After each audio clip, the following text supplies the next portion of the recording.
He presides over the city court, opiate intervention court. And first of all, let's talk about what that court does, because I like to call it a court of compassion. It's not about locking people up.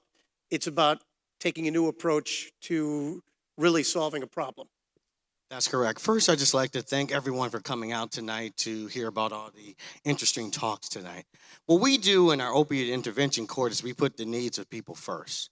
We don't want to lock up an addiction because there's no way you can lock up an addiction. The second someone gets out, they still have the same problems. And we want to make, and I guess the main takeaway I want from this is that it is our goal to educate people that addiction is an illness. And like any other illness, people can't be ashamed or have a stigma when they want to get help and treatment. You know, we talked just last week about in the 80s, we said no to drugs, right? That worked great. Then we waged a war on drugs. That worked even better.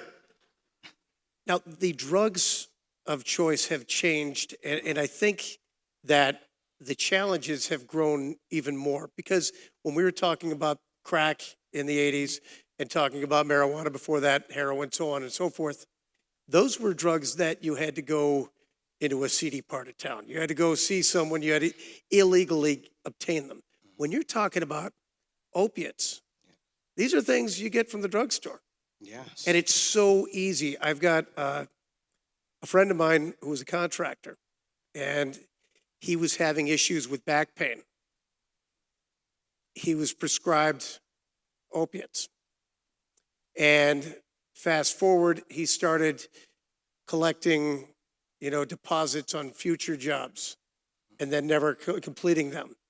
And it just started, no one really knew what was going on, but he just started devolving. And over the summer, he was found behind the wheel of a car on the 190 with several people in the car. He was clinically dead behind the wheel, and they had Narcan him to bring him back. And the reason I tell that story is that was his first brush with the law, and it goes undetected. And so a lot of times when you see people in front of your court, they are so deeply entrenched in it. How do you help them find the way out? That's a very good point. And I don't want to take away from things that happened in the past, and I think I'll be remiss if I didn't say it was a shame what we did to our soldiers that came home from the war in the 60s and 70s when we didn't give them the treatment that they need. It truly was a shame in the 70s and 80s when they raised this pathetic war on drugs and they were taking families away, and people from their families for 6, 8, 20 years. I'm glad they repealed all those laws, and I'm glad now that we realize that the way you treat this is treat like any other illness. You give people the love and the treatment that they need, because a lot of times this affected people, and again, I don't want to point the finger at anyone, that was seeking pain medication. Mm-hmm. They were seeking relief from pain, and they were overprescribed pain medication. And once the pain medication ceased, the closest alternative was heroin. Mm-hmm. But the worst part about it now is that the drug dealers are not selling them heroin.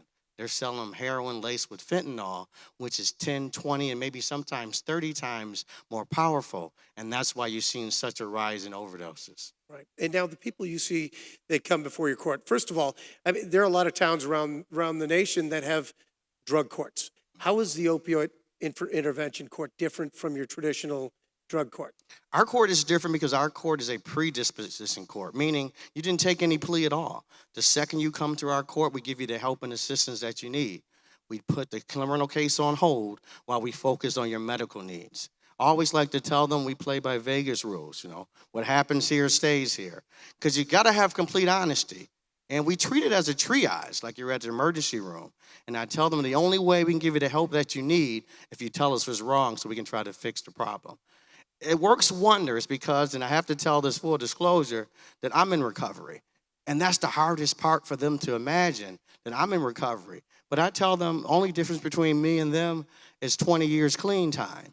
And if they put the time and the effort into it, the sky's the limit. That's got to blow their minds when they come in and see that it's a weakness that a lot of people have, including the guy with the gavel. Right. And I tell them that we're addicts. And as addicts, there's certain things that we can't do. We have that addictive trait. And you've probably seen it, but a lot of times we overlook it. Everyone had that crazy uncle in their family that no one wants to talk about, right? I just happen to be that crazy uncle, I was going to say, that's why we get along so well. Me too. And to go back, I just tell them that you caught me at a good point in my life. I clean up well, like I expect them to do when they get the right tools and assistance so they can be successful. You know, you talk about the right tools and the right path. I mean, you grew up in a rough neighborhood with crime all around you, Yes. gangs all around you, and you found that path to city honors. I think that gives you a level of compassion and a level of understanding that probably really relates to the people who come before you. I think the best part, because I think I'm a decent judge, because as I was trained, I was raised in the church, so there's only one judge. So I'm just a decent judge. And I think the reason that makes me a decent judge, because I know none of us really deserve to be there, you know? Right. It's only by the good fortunes of your friends and family that guided you in the right way that put you there. And I know that all of us, you know, unfortunately could be on the other side of the bench. So I always treat people with that understanding. I do want them to work hard, but the main thing, I want them to work hard and let them know when they walk out of the courtroom, they're going to be in a much better position than when they first came in. And the judge is being very modest. He's a decent judge. The state recently brought a film crew in to videotape what goes on in your court because the opiate intervention court is going to be used as a model statewide and also a model across the country. So that says a lot about your decency on the bench. What was that like when you heard that? I mean, you know, obviously your priority is helping people and the individual, but when you heard that the state is coming in and saying, no, this is working so well in Buffalo, we need it in every county across New York. That's what it's all about, because the job, as some would say, is kind of exhausting. We deal with about 100, 120 people a day, and it's not like a normal case. We're actually talking about their life. You may be the only positive adult contact that they have, because I always tell people, people don't catch buses to commit crime. They always hurt the people that are closest to them. So they might have burnt every bridge, broke every family relation. So that 5 minutes with you may be the only positive adult contact that they have. So you do that 10, 20, 30, 40, 50 times a day, your whole day is caught up listening to someone else's problems. But I think that's our job. Our job for all the good fortunes that we have is to try to lift and big other people as we climb. So I enjoy it. It sounds like I'm doing social work all day, but it's a constant reward because you see the positive change in people. You don't have to wait 10 years. You can see the change in weeks because they're not the same people when they first walked in. Yeah, is there one story, when you think back, is there one story that stands out that really turned that light bulb on and said, okay, this is working? I guess the best story to do it in a nutshell, because all of us that sit up here, like Pete and I, we can talk for an hour without taking a breath, so we don't want to bore you. But the best story is that I saw a young man that came in a paper suit, and I'll keep his name to protect the innocent. And at the time, he was yelling and screaming, cursing at me, saying he didn't need help, called me every name under the book, where to go and all that. And I was very patient with him. I wish we could videotape it.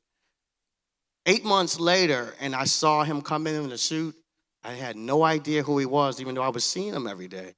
Because the marked change and differences that you see in people when they get away from the addiction. Because the addiction takes up every part of their life and it affects their family.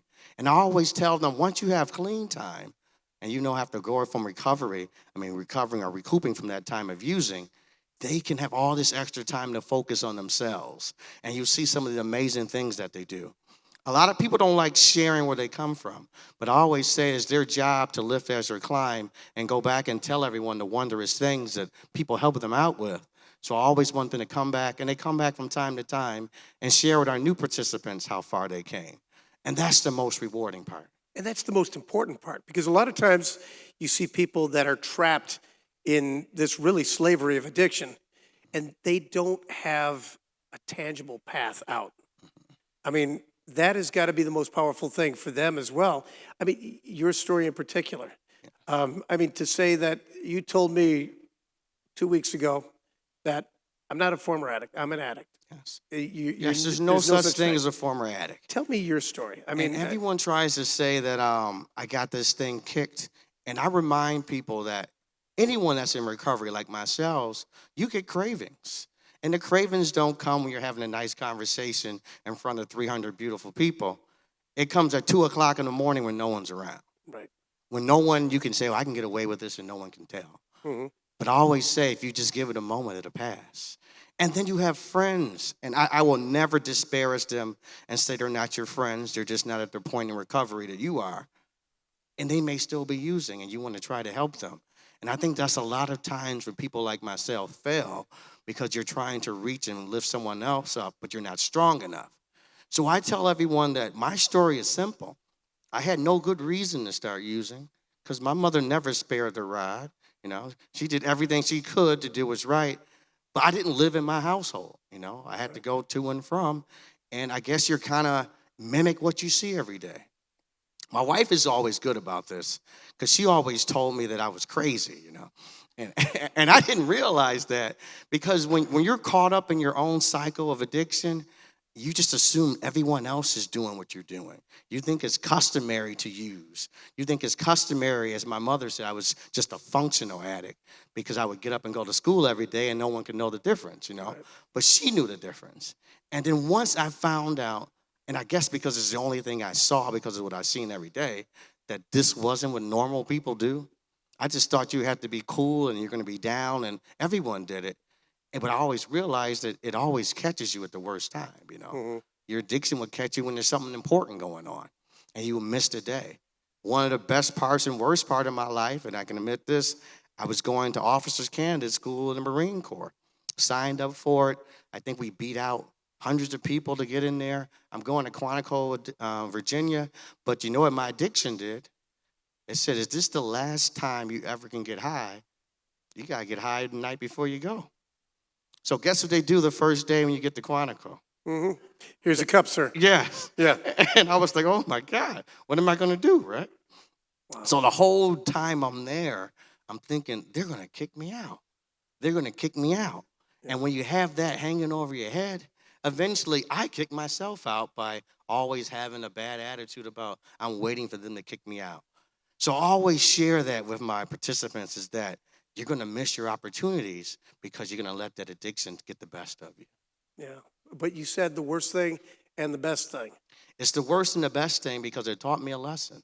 Yeah. It taught me a critical lesson, because if you let this thing talk, and it talks to you, and I know I may be speaking to some people here tonight, it's always calling you. But if you think you got this thing licked, that's when it comes back like a sledgehammer and hits you. So you always got to realize that that's in the forefront of your mind and do what it takes to stay focused. Well, there are a lot of people who have gone through your court that thank God every day that you didn't become a Marine officer. You're too nice for that anyway. Where do you see this court going in the future? The best part about it, I think you alluded to it before, is that we're trying to create a program that can travel well. We do a lot, but other jurisdictions may not. But we have an embarrassment of riches here, so we're so blessed in this county. We have so many human service agencies that lend a hand. Like, you used to hear horror stories about people taking 6, 8, 9 weeks to get into a methadone or Suboxone recovery program. In other jurisdictions, it's even worse. Once we started this program, we can get people with medically assisted treatment within hours of their arrest. And it shows them that all the red tape is cut down, all the excuses are laid aside, and if they say they need help, we can get it immediately. And that was the biggest bar to treatment, is that sometimes an addict will come to you, the light bulb or the epiphany will go off today, but you got to tell them to come back next Tuesday for help, and they never come back.